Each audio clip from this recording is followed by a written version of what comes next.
Oh, we have playoffs. Welcome in, Fancy. Welcome back. Hello, Matt, what hello. is good? What's up? We're here. We're playoffs. Regular season is officially over. We mentioned last week how depressing that is saying that. So sad. But we still have to be excited about the playoffs. So to start us out, we have our fun little facts that I always do.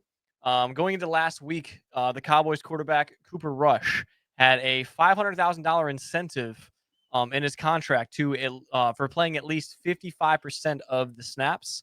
The owner, Jerry Jones, decided to start Trey Lance for the first time.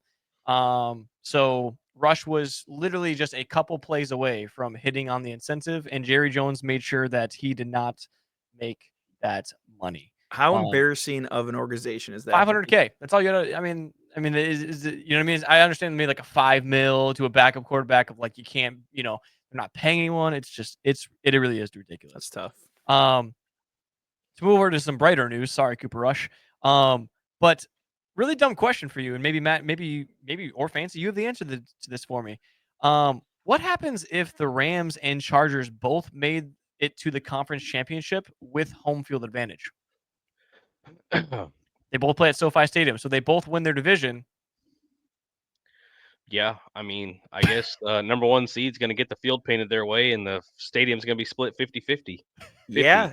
With, That's I never thought about old that. school Wow. Raiders fans. And the good news is they're not, games are never at the same time during these playoffs, right? So they'd be able to do it, but would you usher out the fans after the first game? That's what I mean. Like you would, and then usher them back in? Unless, am I mistaken? Like, do they do like AFC Saturday, NFC Sunday? Like, do they do like? Well, the next week they will split it. They'll do not this weekend, but next weekend they'll do one. Saturday will be one NFC, one AFC. That's what I'm saying. So like the next week they after, would have to make is sure it they AFC alternated. Saturday? Is it AFC No, Saturday, it'll be NFC both. Sunday? It'll be one of each, both. Right, I know that. But then the championship that the championship games are on the same day. Otherwise, it would be an unfair advantage of an extra day of rest. Yeah. So they'd have to get everyone out of there.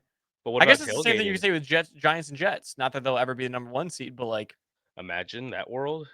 So what you would do is you'd have LA Rams in one end zone. You hear people announce like you have to leave the stadium. You be hiding in the bathroom and shit. They're gonna have like all the police, all the security, just looking for whatever jersey you're wearing. Like, you know what you would do is, how you had the generic NFL hat from what was his name, Rob Lowe? Yeah, Rob Lowe's wearing it. Yeah, you'd have a generic NFL logo in the middle of the field instead of either of those. And just put one in each end zone, and that's what you got. One side would say Roger, the other side would say Goodell. That's like his dream. That's gonna happen now because he's just like, this is what I've been waiting for. Yeah, then I'll step down. Yeah, absolutely.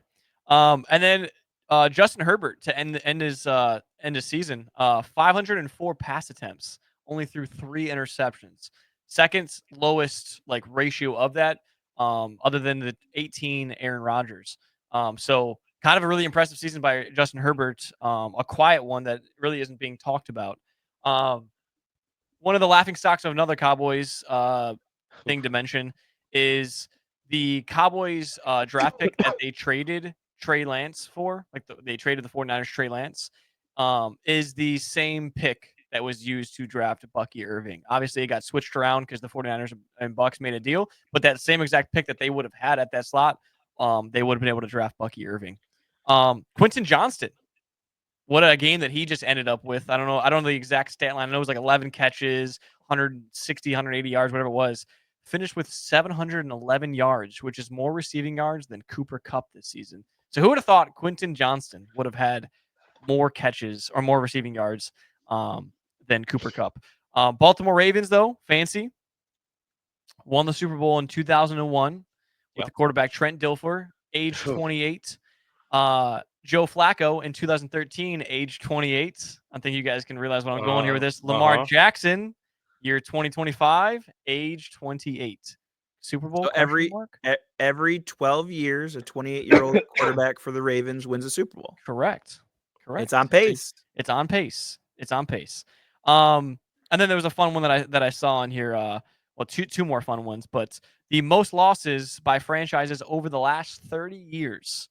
The Raiders took over that spot with 295, and the two that are tied at second for the most losses are the Lions and the Browns at 294. So think about that. Like, if you guys would have lost to the Vikings week 18 and still went 14-3, right? Yep. You guys would have went 14-3. You still would have been tied for the most losses in franchise over the last 30 years. That's still crazy to think about that. You guys could, that's crazy. And then the last one, a fun one. Even though, spoiler alert, we all did take the Bills. Since 2017, Broncos head coach Sean Payton has a 30-12 record, which is a 71% win record over bald head coaches. Sean McDermott. So Sean McDermott better watch out because Sean Payton and the Broncos are, coming their way. It'll be an interesting game. We'll dive into that. But we did end the year with honestly a great year for the podcast. We grew a lot, doubled our viewership over the course of the season compared to last year. Our consensus picks for this season, which means me, Fancy, and Matt all picked the same game, was a 73% hit. So round of applause for you guys, because that is a really good hit rate, especially for a lot of the upsets that did happen this year. I'm sure a lot of that number is like, the Bengals losing a lot of games that we thought that they would win. True. And even the Cowboys. But since week 6, for those of you that were tracking, since week 6 when we got a better feel, it was 80%. So we got hot after week 6. Some more sports NFL updates. If you guys haven't heard it, most of you guys listening probably already have. The Raiders fired Antonio Pierce. New England Patriots fired Gerard Mayo. The Bengals fired their defensive coordinator, which, like you mentioned in pre-production, Matt, was a kind of a really jab at him of like, we just had a Triple Crown winner and a passing leader, and we didn't make the playoffs. So thanks, Lou. We appreciate that. Get out of there. They let go of Doug Peterson, which always hits home because I do think Doug Peterson is a great head coach. The Jags are in a weird situation where they're just in a lot of weird funk. But on that note, all we will have for you guys today is the NFL bracket for the playoffs, and we're going to dive into that with the graphic that we have made for you guys. Matt was the winner of last week, so Matt is the DraftKings winner of this season. And then the ending picks are as you see on the screen. Fancy finishing off 176 and 96. Me finishing off 183 and 89. And then Matt at number 1, beating me by 1 pick at 184 and 88. So a hell of a season all the way around. Like I said in the beginning of it, I'm kind of upset that the season's over, but what are you gonna do? We're still obviously blessed to have football still to watch as we're recording this when Penn State and Notre Dame are currently playing. But to dive in, start out on the right side. That's going to go with the 2 Saturday games. Chargers, Texans, Steelers, Ravens both play on Saturday. Chargers, Texans are at 3:30, 4:30 Eastern, whatever. And then the Steelers, Ravens play at the nighttime. So dive into it. If you guys see the Toss Within Reach logo, that means it is a consensus pick by us, which I just gave you the numbers, 73% for the full year. So we'll see what we get, going into playoffs here. But starting out, Chargers, Texans. Chargers on the road, going to Houston. All 3 of us took the Chargers in this matchup. For me, plain and simple, I'm gonna keep it short, sweet. Texans just not playing good football. They just haven't been. They've been playing a lot of sloppy football, lots of injuries to credit them. CJ Stroud, sophomore slump.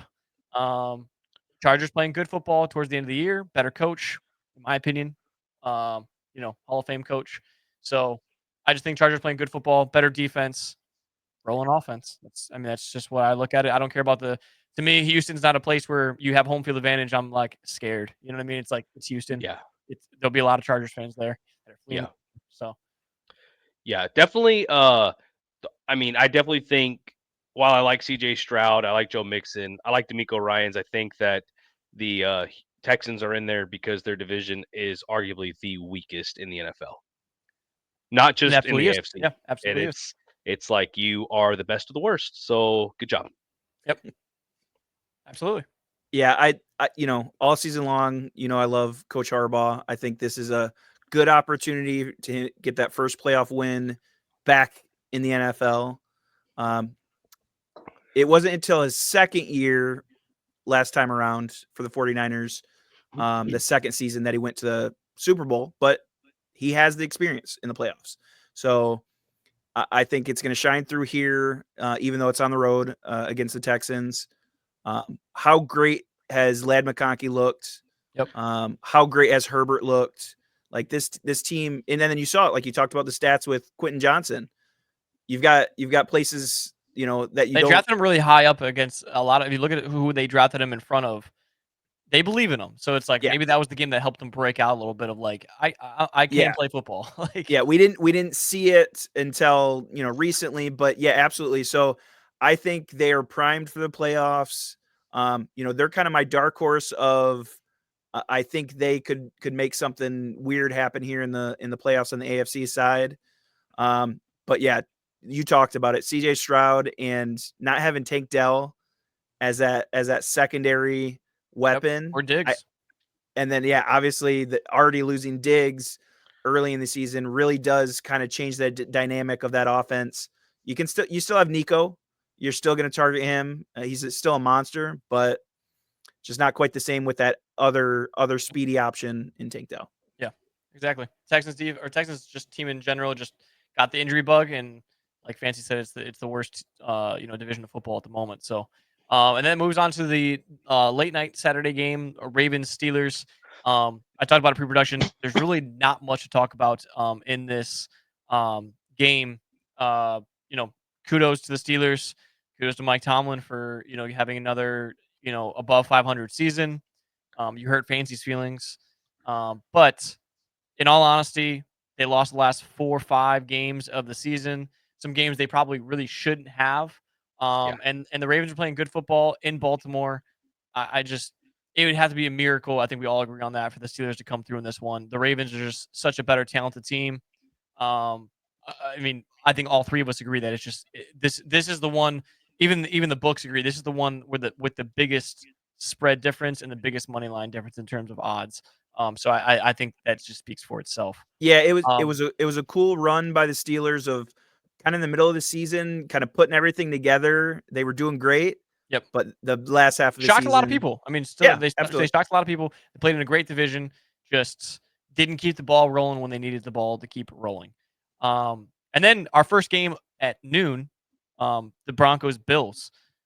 I think probably one of the most interesting games of the day. And maybe that's I think we know what to expect in the Green Bay Eagles game coming up. But the Broncos Bills, I mean, you talk about the future of the NFL between Josh Allen and Bo Nix.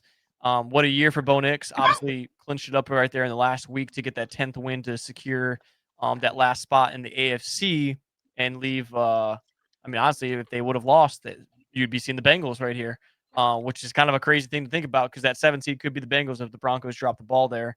But they didn't. So kudos to the Broncos and Bo Nix and Sean Payton for, making a playoff run the first, we didn't even know who the quarterback was going to be in Denver pretty much until like the week of the first week. And Bo Nix getting the start was a shocker to a lot of us. We thought we'd see, Stidham, or we thought we'd see Zach Wilson. And Bo Nix has stayed in there the entire year and shown and gotten better. We picked him a lot in DraftKings. All of us did. Obviously, we were all taking the Bills. This is the one game I talked to pre-production. I almost did take the Broncos. I've done a lot of research on, Josh Allen is the least sacked quarterback. He's the least pressured quarterback. And the Broncos defense is the best at doing those things. So it's going to be interesting to see how the Broncos contain Josh Allen. And then on the reverse side of it, also see how Josh Allen deals with that defense. And also the Bills deal with that defense because it's going to be a thing where if it's not in Josh Allen's hands, we have seen them win without Josh Allen. So will those guys step up? Will James Cook step up? Will, the defense for the Bills step up and shut down the rookie Bo Nix? So would you be willing to kind of classify it as an almost upset pick for you then? Like you don't want to lock it in as your upset. Yeah, I'm taking Josh Allen on the Bills. Yeah, I'm taking Josh Allen on the Bills because they're the number 2 seed, because I think Josh Allen's the MVP. Yeah. I think they can go into this game and walk through them, but I think the things that I mentioned are definitely things of like don't be surprised if this is the game that There we go. ruins. If this is the bracket breaker. Like this Yeah. could be the bracket breaker. So, So to me, everything you're saying, spot on. When we look at Denver, and I was looking at Bo Nix's stats, like the last 8 games, last 10 games. He's feeling it now, right? yeah, he's he's coming getting alive. hot. He's on pace for, if you take the sample size of the last 8 or 10 games, he's on pace to throw over 40 touchdowns throughout the year. Okay. So that in itself, now he's coming into form. Obviously, playoffs are a whole new animal, but could he have that success? And then also on the flip side of that, I look at the season that Josh Allen's been having, somehow only throwing 6 picks this year. But now it's against this defense. Yep. So that's that question mark, kind of those two sides of it. All season long, Josh Allen just been a potential MVP quarterback, right? And then now he's got to play this defense. Can he keep that going? Can he not throw that pick at that unopportune time? Because playoffs, that's what it takes, is that turnover at the wrong part of the game. And that's what takes over, is that a Broncos defense. Yeah. Yeah, I don't really have much to add to that. I do think Josh Allen has played great football all year, has made a great case for MVP. The Broncos, I mean, coming in 7th seed, they're in a pretty tough division on their own. Yeah, I mean, we see 3 AFC You got West the on that Chiefs. side. Yeah, it's stacked. I mean, it's tough. They've played good ball. They got a good coach, and I mean, if you shut down Josh Allen, you might be able to shut down the Bills and kind of create an easy way to the championship. Yeah. So Yep. I think one last thing too, which made it too, is you nailed it. Rookie quarterback. Yeah. You played great. And now it's time to play with the big boys in playoffs. Like come over to, I know it's Denver, but come over to Buffalo in 6 feet of snow and throw that many touchdowns. You know what I mean? Like, let's see. And I just think that favors them. If somehow this weekend we get some snow, which always tends to happen with Buffalo somehow. I don't know how it is. yeah. And something that's not being talked about, I just want to throw in there a jab towards the Chiefs, because they made sure the Bengals did not get in this spot, because, and not only did they do that, but they got Bo Nix hot, because you look at his last stats against the Chiefs, and what he just did, he torched them, which only gives you so much confidence. He knows it's backups, but it only gives you so much confidence going into that next week. Where what was it, like Broncos, 3? It was 3 like or 4 touchdowns. Yeah. And so they got the Broncos up and running going against the Bills, where the Bills are just like, they benched all their guys, So the Chiefs really set themselves up where if they can get the Broncos to knock them out, the way the Chiefs see is like, okay, we'll beat the Broncos one more time. Like, you know what I mean? Like, we didn't beat them the week 18 because we didn't start anybody, but we beat them the first time easily, So it's like, that's the way they view it. So, hey, like, I'm looking at it now, though, that you say that, they better be careful. If they set themselves up like that, right.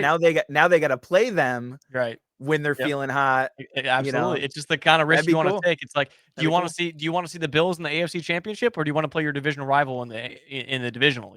So it's going to be interesting. And even if so, I mean, they may still have to play the Ravens. So, but then we slide to the 3 o'clock, 4 o'clock game on Sunday. Eagles, Packers. I just want to say this on the record: go fuck yourself, Fancy, because I know what you're doing, and he knows what he's doing as well. Yeah. Because this should not be a consensus pick. Fancy should be picking his own team. That's why he has the cheese behind him, and he has the hat, and he has a hat on. I typically don't drill teams. We don't do it. Like, you guys don't bash the Eagles, we don't bash the Lions, we don't bash the Packers. Packers are 1-5 in the NFC North, strongest division in football right now. They have the worst divisional record in tying the Bears at 1-5. They should be 0-6. Blocked field goal in Chicago to make it happen. Jordan Love getting a huge contract, playing below average for that contract. Eagles firing on all cylinders. I think we already beat them in Brazil, and the Eagles are a better team than we were in Brazil, and I think the Packers are a worse team in Brazil. I think all those are factual things. I'm not trying to stir you up or anything like that. I talk about it all the time. You're probably going to hear about. Hopefully, you hear about it talk next week, because hopefully the Eagles are playing against next week. But Matt, you've heard me say it 1,000 times. The Eagles will drain the clock on you. They're going to go up 7-0. They're going to stop you, and they're going to take 10 minutes off the clock, and they're going to get a field goal or a touchdown.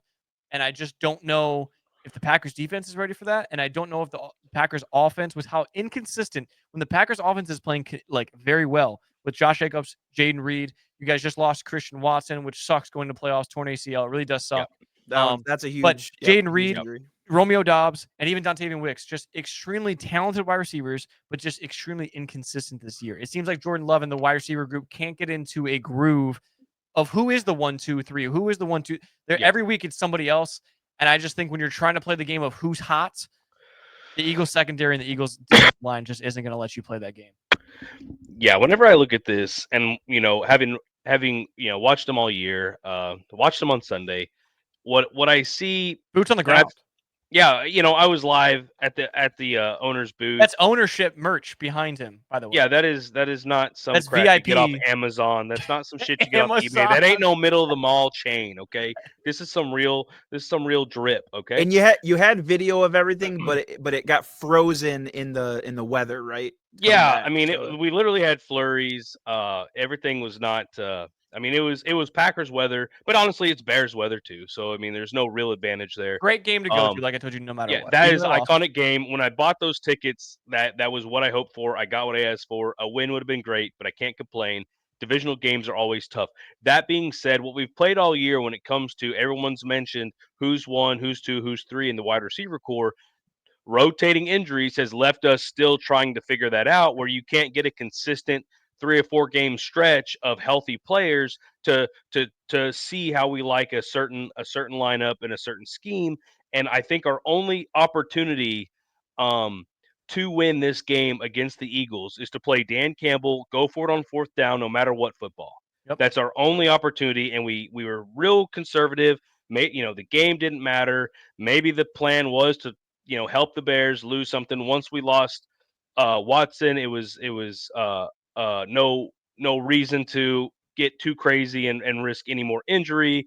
With Jair Alexander being out for the rest of the season, like we're banged up. It's not a good time to go into the playoffs. I'd rather have us not made it and been able to rest people than risk making anything worse for anybody else.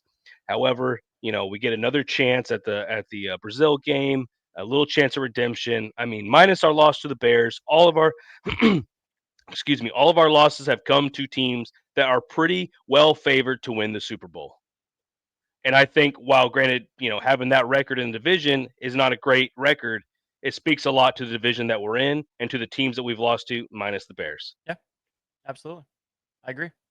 Yeah, I think that's gonna be the biggest thing, though. I like, you nailed it, and it's like you're aware of it. Is just going into playoffs, playing that injury cycle, like we just mentioned with the Texans. It's like, it is tough to find. Yeah. To get in the groove, and I just think the Eagles defense, we have the best secondary in the game. We have the best defensive line in the game. So I don't think it's one of those things of just like, let's see who gets hot, or let's see if this works. It's like, it's got to work before it gets in there, before it, you know what I mean? And who knows, it might shock our defense too, with us resting up, and anything can happen when it's any given Sunday, like we always say. So yeah, I think it's cool storyline that first game of the season. Yeah. It could be our last game of the season. We got these, and then for one of these two teams, it's the last game of the season. So that's kind of a cool matchup between these two teams. You've already talked about it, at length about the Eagles, but to me, the most scary thing about them in the playoffs right now is how well-rounded they are. Talked about it. It's their offense can just run it. Their quarterback can run it. They can throw it to Smith or Brown. But then on the other side of the ball, it's that defense. Yeah, Vic Fangio's done an awesome job. Yeah, that defense, and to me, obviously we talked about Cooper DeJean just having a great season just as a rookie, right? But it's some of those old guys, CJ, GJ, Slay. I think he's washed up, but he's still getting it done. In that secondary. And that's what's kind of more impressive, is that they are kind of that well-rounded defense you're talking about in their secondary. Just, it's impressive. Yeah. As well as Carter, right on. You already talked about your line. Jalen Carter. And The guys those guys are amazing. So to me, I know you're kind of looking at it like, Green Bay, it should be easy, hopefully, right? Because we can do it on both sides of the ball. But I'm scared for whoever they have to play in the next round is really who I'm looking at. The I'm Eagles. almost looking ahead. Yeah. Yep. Yeah, I will say they gave them the line of -4.5, which we already talked about. I hate -3.5, -4.5. Like I hate that area because it's always like that's like the book's telling you like, well, we're gonna fuck you over. Like you know what I mean? Like we're gonna make sure it's something that looks good and it makes sense, but it's also gonna be something that's gonna hurt your wallet in the end. But no, you nailed it. Jalen Carter, he's been amazing, Pro Bowler. And then to me, what's been interesting as from like just impressive. Me personally, I hate Darius Slay. That's just me. I hate him. He's washed up. I get he's a Detroit guy, but I think Kenyon Mitchell and Cooper DeJean, both top 5 in rookie, defensive rookies. Obviously, Yep. neither one of them will probably make it or win it. It should be Jared Verse. But both top 5 is great coming out of a draft 1-2 round. And then, with Reed Blankenship back there too in year 2, year 3. I mean, the secondary is really getting a lot of youth. And I think that's the most exciting thing going forward. And then the night game, which I don't know about you guys. Are you guys not surprised with the night game Sunday night? Like, I didn't realize it was this matchup. When you look at the Washington Tampa, don't you think that like, okay, that's the noon game? Like in my mind, that's the noon game. Like, well, just because it's a East Coast game, to me that doesn't make sense. You would think that it's going to be more of a West Coast. In those later slots, but yeah, I guess everything's East Coast though when you look at it on Sunday.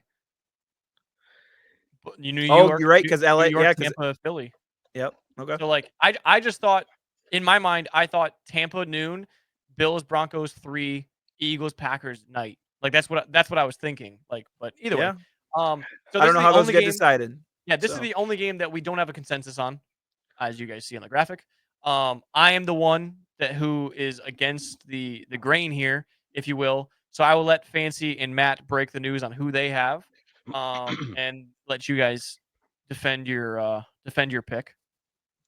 Matt, be my guest. Oh, Fancy and I are going with Tampa Bay Buccaneers. Yeah,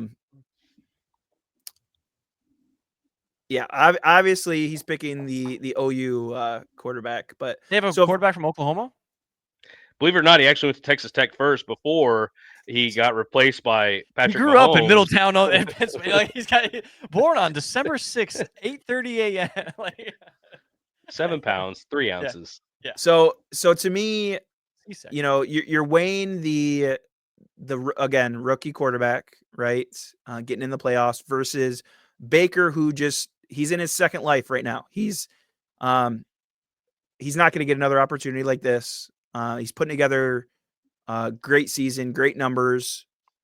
And, how cool was it last week that even as the clock's running out, he's making sure to make that one more throw. 16, 17 targets, or it was. Yeah, for Mike Evans. that one last throw to make sure that he gave his boy. What a risk, dude. Pick 6 Mike and Evans. your season's done. True.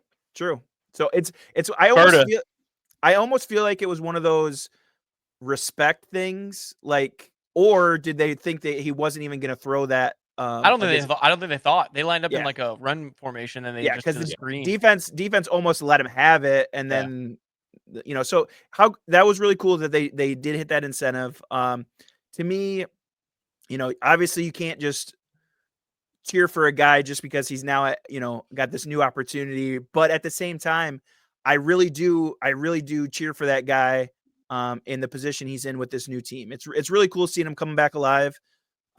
So to me, I love Bucky Irving in the running back spots. You've seen me in the fantasy pick him, probably 6 or 7 times. Yeah, I just want to point out, Fancy, next year, let's just not tell Matt to stop putting a tight end in his flex spot, because the minute he did, he just won like 5 in a row. Every week I kept looking, not to get off back. Every week I kept looking, I'm like, man, if he just like you put something useful there, like he would win some of these.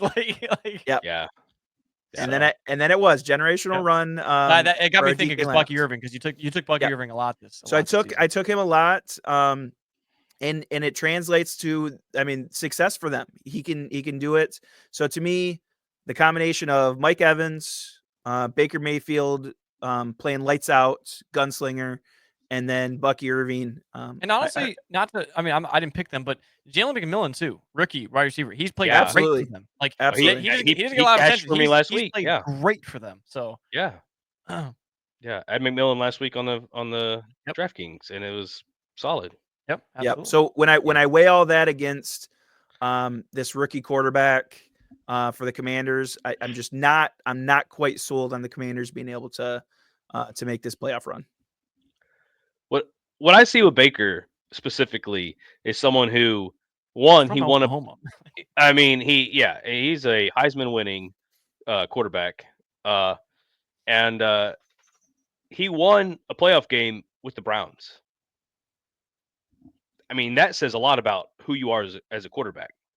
You know, he had like 3 different OCs, 2 different head coaches while he was there. You know, maybe more. I think he might have had more, but I don't remember exactly. And then, you know, he gets kicked out for a freaking sex offender, and then gets kicked out of the freaking Carolina Panthers, and then in 18-hour turnaround manages to win a game with a new team, and then gets kicked out again. Not even like really kicked out. They just needed him to play that game real bad. Yeah, And then and then it's like, okay, that's honestly thank what gave you. him another chance. That honestly was Right, like that hey, gave him a little chance. highlight reel, Yeah. and he got to the and when you have someone who plays every single game and every single play like it's their last snap of the ball they'll ever take, that's what you get. You know, you get these explosive plays that find a way into the end zone, you know, and get it done. And then when you wrap that up with some all-stars, you know, like Mike Evans and, you know, Godwin when he was healthy, and then with these, you know,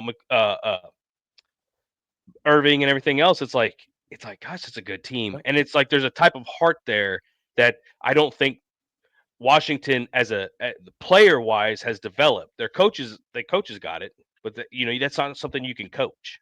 Yeah. You have to learn that. Yeah, that's fair. I will say there was a part of the game. Obviously, you probably couldn't watch it because you were at the Packers game, but there was a point where they were down about 2 possessions probably, and Baker went like head first into a play to like get a first down, and like stood over him, got like all riled up, and like started like a little ruffle, you know, and then like they were saying like that's what ignited the team of like get the fuck off our quarterback. Like we're gonna fucking like now we're gonna now this it was in the second half. It was like they were down 2 possessions. They came out and all of a sudden it just the flip switch. Yeah. But I will say,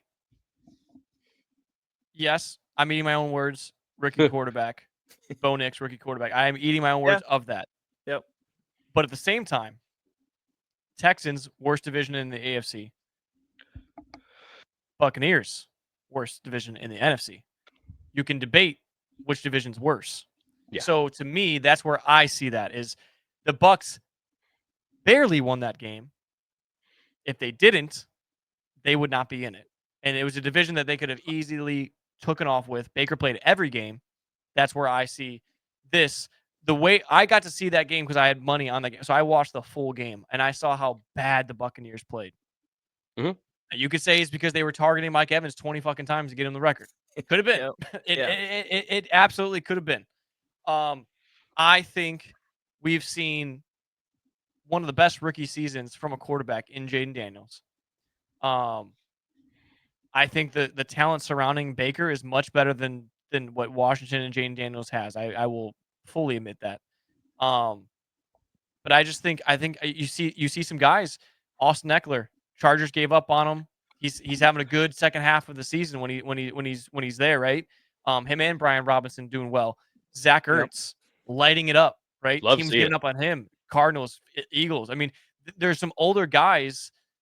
They might not have the heart, but they got the leadership of. I mean, Zach Ertz won Super Bowl. A lot of wisdom there. A lot of wisdom. So there's a lot of playoff guys in that locker room.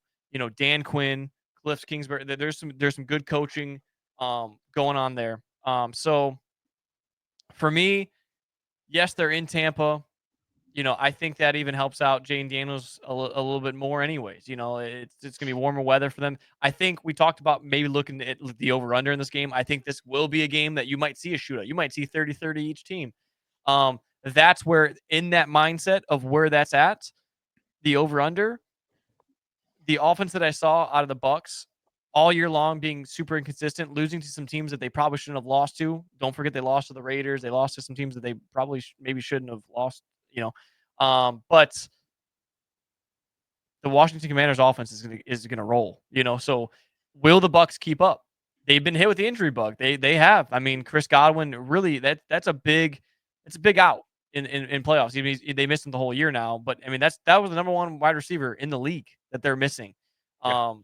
So do I think he's healthy? If he's healthy, the Bucks record's even different, and this matchup happens. I'm taking the Bucks. I think that's how much of the difference Chris Godwin does make in this game.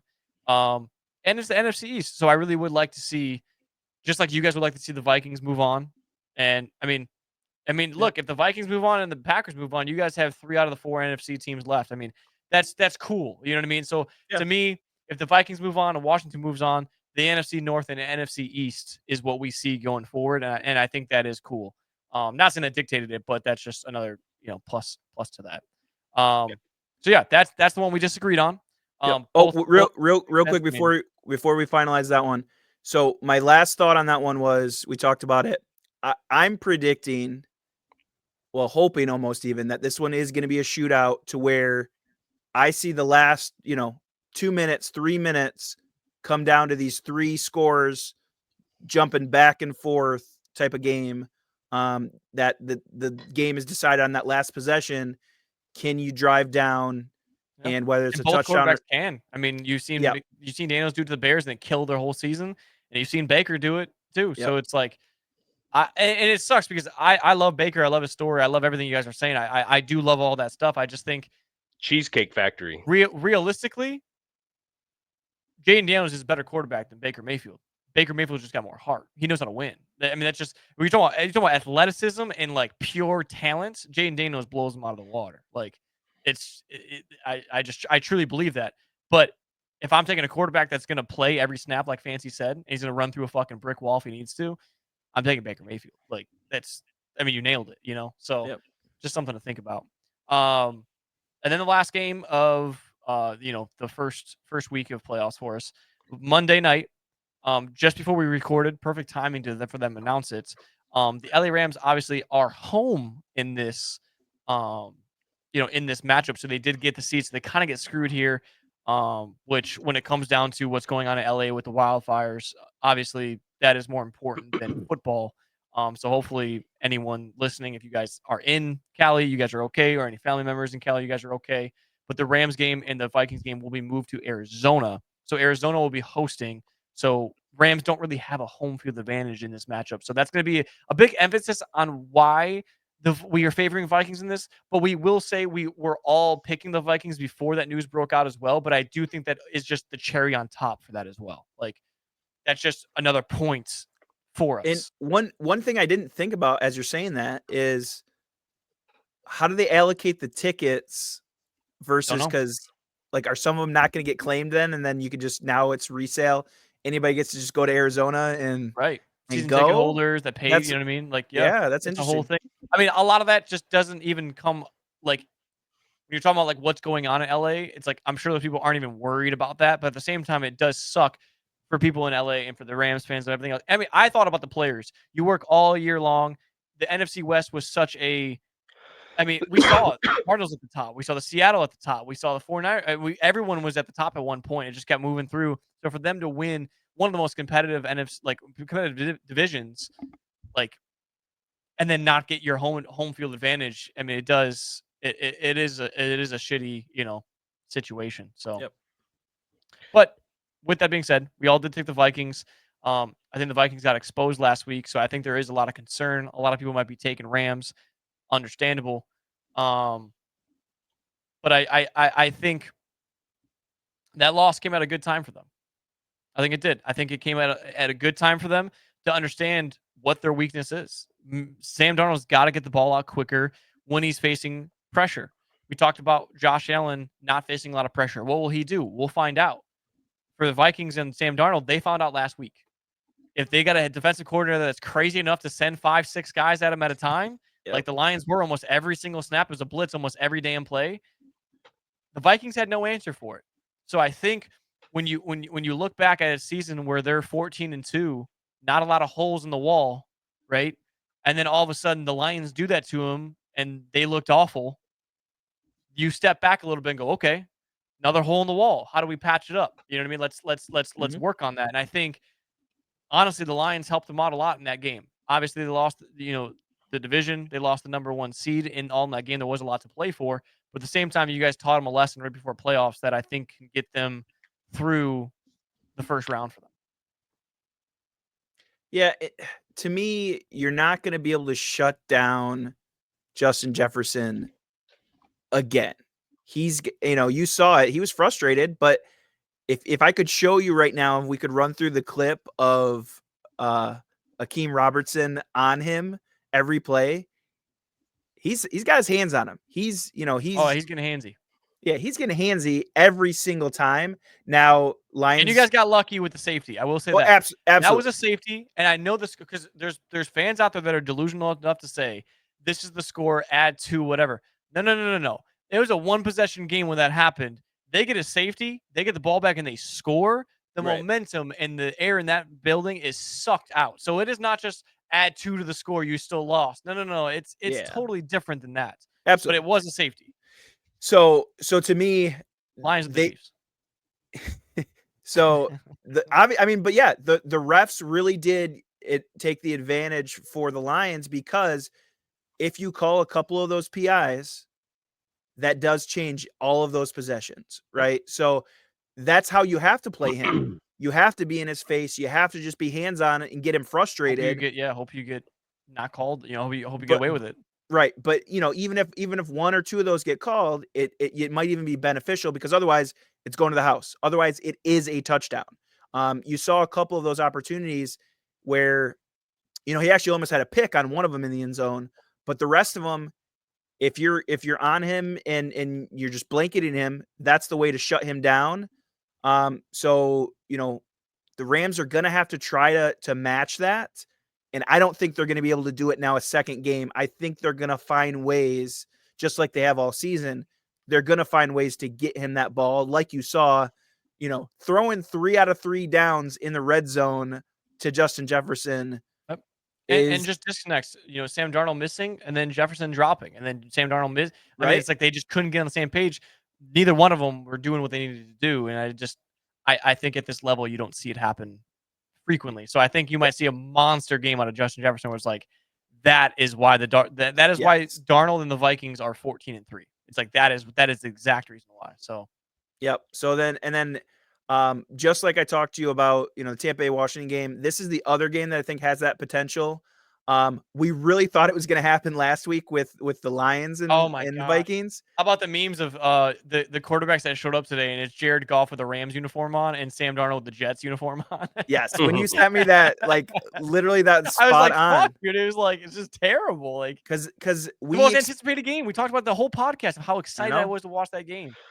And so I think, okay, we thought that was last week. I think this week we have that potential. I think Matthew Stafford and the Rams.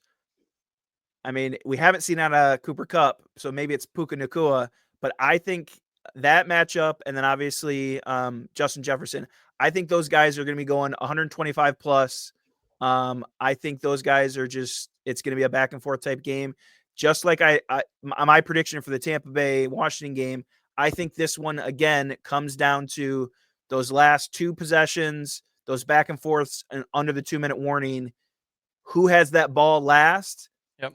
I think great both head coaching, great time management. I think both of these quarterbacks under in the 2-minute warning, if they get the ball back with the opportunity to win it, they close that game out. Yep. So I'm excited. I'm excited for that last game of this wild card weekend for sure. Yeah, I definitely think the loss that the Vikings had last week was an affordable one and probably the most valuable one of the season. Yep. Not to repeat what everybody said, but it's just like, okay, that was your last chance to get everything right. Yeah. Yep. It's like, there you go. Now whatever This you is how have real going this is. forward Yeah. can't be wrong. You can't miss now. Yep. Or you'll be going home. So I mean, obviously winning was very important for the sake of seed and everything else, but I think that was a and they got bailed loss out with this to take. Arizona thing, though. I really do. I think they get bailed out, not having neither team has home field advantage now. and then Yeah. you learn that lesson. I think that's the most valuable thing you could take out of that is you didn't lose the home field advantage in this game technically, True. Right. and you learned the lesson. It's like that is the best case scenario of Yeah, like- losing an affordable game, like you said. Like Dan Campbell said in his handshake with Kevin O'Connell, I'll see you in 2 weeks. So, that's where we see this going. One thing I just thought of, not to rehash your Eagles game, but I did see that Hurts is still in concussion protocol, which to me is the weirdest. I think they don't have to. I think they're like, I think it's one of those. I hate that teams can do it, but I like understand why teams do it. But I think it's just one of those things like, oh yeah, he's like he's still in protocol because they don't have to say he's good until like Okay. Friday. So it's like they're just gonna say that way. Like the Packers are like, oh shit, like what if Tanner Technically, McKee's in or yeah, Pickett's, you have to like scheme yeah. So differently. now you're running different packages because it's like it's different when you have Tanner McKee who's like a pocket passer versus Hurts. So it's like. Yeah. But it's like, have you seen a quarterback stay in concussion protocol for 3 weeks? It's like, Right. I don't. To me, I it don't. didn't make sense. I don't think Matt LaFleur is that stupid. Like, I think they understand. Okay. That's just me. I think he's smart enough to know like It's more 3 weeks, gamesmanship. three Yeah. weeks, you're okay. You'll be there. I'm ready. Gotcha. Like, Okay. so you were saying fancy though. We cut you off. Sorry. Oh yeah, no, I mean it's just an affordable loss that they can patch. They can patch where they need to work on, and yeah, getting the ball out is very important. And I mean you've got great wide receivers. just get the ball. Aaron Jones will be a huge factor. He needs to show up. Dude. He needs to show up. It throws me back to last year, how fun it was to watch Aaron Jones score 3 touchdowns against the Cowboys. Oh, dude. Makes me And so I happy to remember think about. when we lost him, when we were gonna let him go, and we had AJ Dillon, and I was like, dang! But then we picked up Josh Jacobs. I mean, what? I think What a we've signing for seen. both of us. Absolutely. I mean, you guys got Saquon. Derrick Henry went to the Ravens, and then we got Josh Jacobs, and I think that has really helped show everyone else, and then bring their value up as a whole. Like, look at how big running backs really matter. Yeah. And so, I mean, good for them. They've brought their stock up just generally across the board. I'm sure the Raiders feel like a bunch of idiots. Yeah. As they should, because they suck. And their owner has a terrible haircut. So just left and right field. Anything else? No, yeah. Anything else? I don't know. I don't know if I want to say anything else. Like, go back to Oakland. Yeah. So yeah, these are our picks. So obviously, like I said, consensus picks all up on the screen for you guys. We will post this on Instagram. We do have a playoff parlay for you guys to dive into. We went with the consensus picks of the Chargers and Vikings that are decent odds. Obviously, we have more. We have five consensus picks out of 6 games, but these are the ones that are reasonably odds to bet on. And then we went with Saquon Barkley anytime touchdown against the Packers. I think this is really good. I think what's fun. It kind of just worked out this way. With us is we have a Saturday, get to start it off. So the Chargers will start us off in the playoffs, get a win over the Texans. And then we'll move over to the Packers game on Sunday, which me and Fancy will be watching very intensely. Hopefully it's just a good game like the Brazil game was. Yeah, at least be a game. Yeah. Win or lose, just be a game. Absolutely. And then hopefully we see a Barkley touchdown there at Sunday, and then we'll have to wait till Monday for the Vikings to finish off the parlay for us. So it is kind of a fun one where like every day, this is like an everyday parlay for you guys. If you go on a pick, you can take them individually because these are still good odds that you can bet straight up at. Maybe not so much as the Barkley one. It's -175. That's usually a line that I stay away from. But Chargers Vikings, we're very confident in that as a consensus pod. So those are our picks for the parlay this weekend. That's it. That's all we got for you guys. Like we told in the last couple episodes, we're trying to stay under an hour for you guys. But like I mentioned in the beginning of the pod, thank you again for listening to us all year long. It's not coming to an end. We still have lots of football to talk about the next 4 or 5 weeks or so. But it's always nice to throw that in there that, there are people that listen to this and pick their picks off of ours and off of our consensus. And I've shared it with friends. So if you're new, I know there's some people that's should be tuning in for the first time this week. We appreciate you giving us a chance and hope that we at least can provide some good information for you guys to help make your picks as well. You guys got anything else? Anything else for us? It's been a fun regular season. Now it's playoff time, so Yep. it's Hey, exciting. and time for us to enjoy it, man. We have an Eagles fan here, a Packers fan over there, a Lions fan. We're all in. We're all in last year too. It's like that's a blessing, man. We're all in. Yeah. We got football on the Yeah. table, and there's no way that all three of us can win this weekend. Only one team can win for us because Matt, you're Yeah. gonna buy. But I think I say it for fantasy. Like even if the Eagles lose, I'm rooting for you too. You know what I mean? Like there's no really rivalry here for me at Yeah. least. No, not at all. And hopefully the only thing I hope for is the only way we can see it happen is the Eagles Lions NFC Championship, which we all three have that happening in our brackets. But Yeah. unfortunately we can't see a Lions Packers NFC Championship. We can see Right. Lions It'd be Packers, next round if Lions anything. Packers Yeah. divisional. So Yeah. but yeah, we'll find out next week. I'm sure that board's going to get dicey and switch around. But we appreciate you guys tuning in, and we will see you guys next week. Later.